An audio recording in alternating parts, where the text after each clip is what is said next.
Hey guys, Prowl 1701 here, and today I'm going to be reviewing the Telesnap reconstruction of the Savages, the one that comes on the Blu-ray release here, the animation release, which I'm assuming is a little bit different than, of course, than the original loose cannon, which I haven't seen. I still enjoyed the story. I didn't enjoy the reconstruction as much as I did the animation. I find the animation the more definitive way to watch it. Now, I shouldn't be specific to black and white animation. I haven't watched the color animation yet, but I did recently review the black and white animation, which you can find up here, and I very much enjoyed it. I thought it looked fantastic. I loved the animation a lot, and I really actually enjoyed the story. Definitely a hidden gem of the Hartnell era. But looking at the reconstruction, I think I can see why this story flies under the radar so much. And I think it is just because it's a completely missing story. I think if this story existed, I'm not saying it would be considered a classic or anything, but I do think it would have more attention given to it. I do think it would come up in conversation more. Now, there's several things that are, of course, on display here.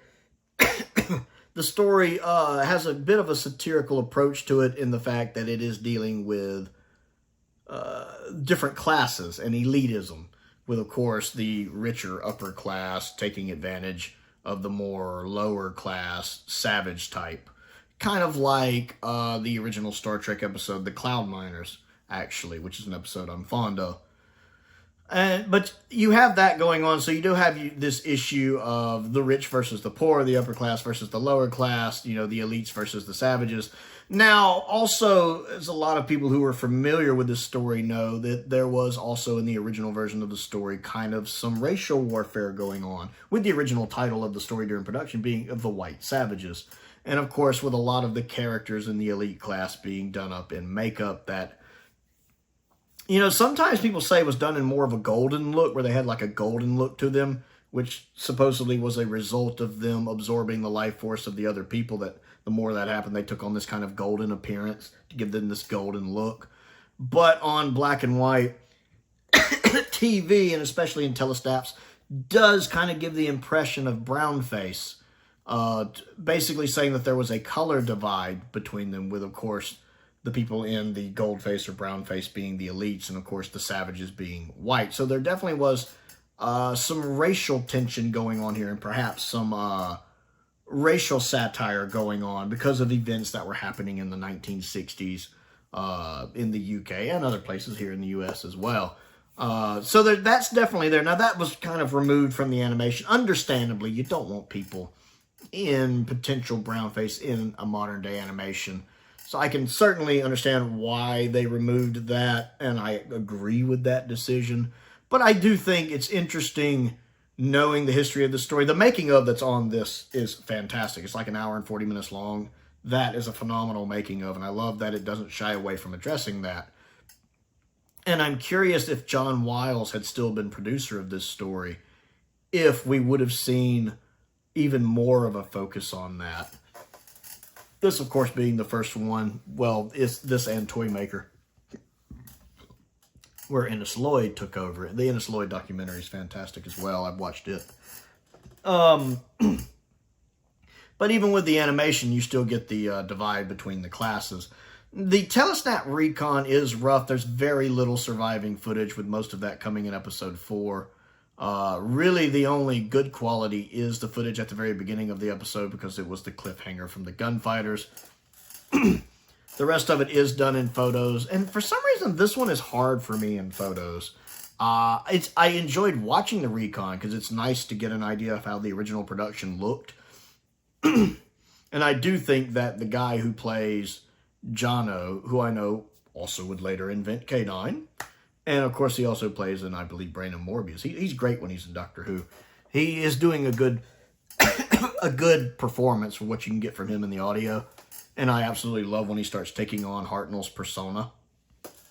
That's really interesting. He does a really good job of capturing Hartnell's likeness in his tone and his little stuff like that, which is quite fascinating. And then I do have to admit that I didn't enjoy the reconstruction as much as I did the animation. Maybe it's because I watched the animation first. And I liked the animation, especially the fluidity of movement in it.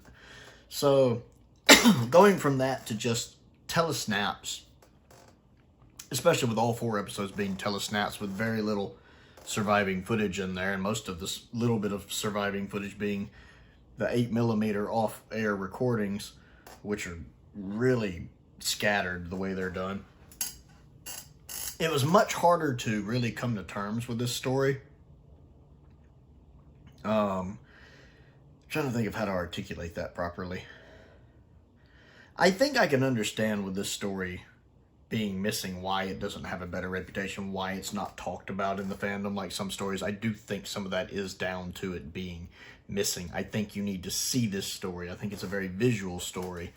And that the audio just can't quite get that across. And I think the Telesnap reconstruction, while giving you a little glimpse of it, can't quite get that across. So I can see why this story flies under the radar. I do think my positive reception of it when I first watched the animation was partially down to the animation. Now, I enjoy the story itself too, but I definitely think the animation lent itself to that. Whereas with the Recon, it took me several days to get through it. I can't remember how many, but I didn't watch it all in one sitting, partially just because I just watched the animation.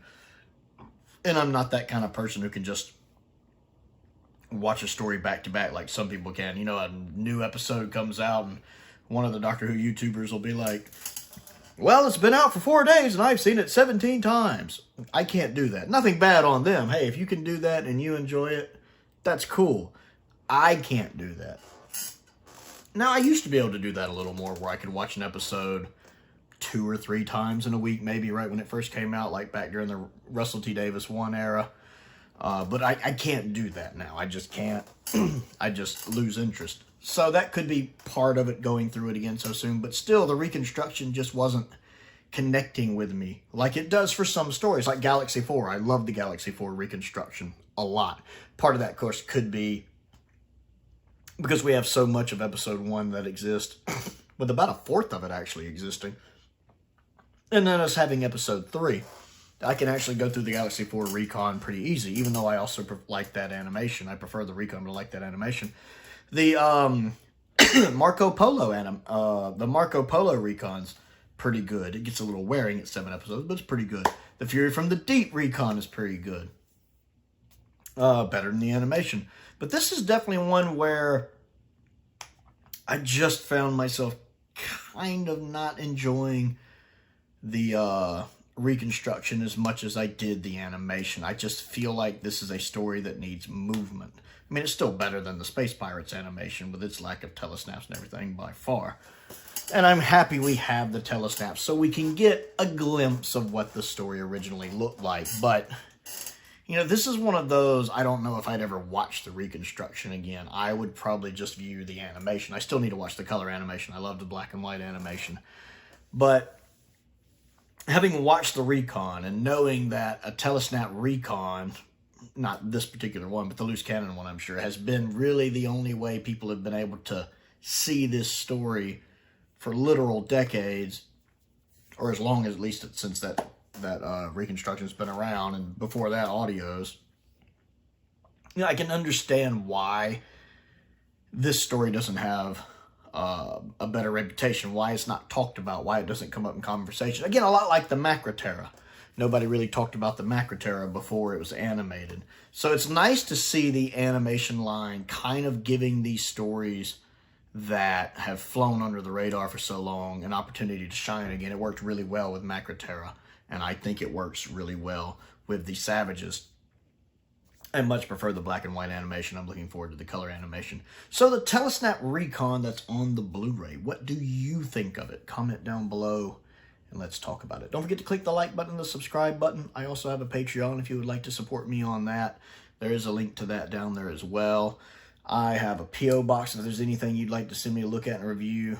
Link to the Amazon wishlist is down there. Link to the Amazon UK wishlist. All that fun stuff's down there in the description to the video. I want to give a shout out to some of my top tier patrons: Unknown289, Colin Coney, Sam Venning, and Finn Perkins. I appreciate their support, as I do the support of all of my patrons and my YouTube members. Most importantly, thank you for watching.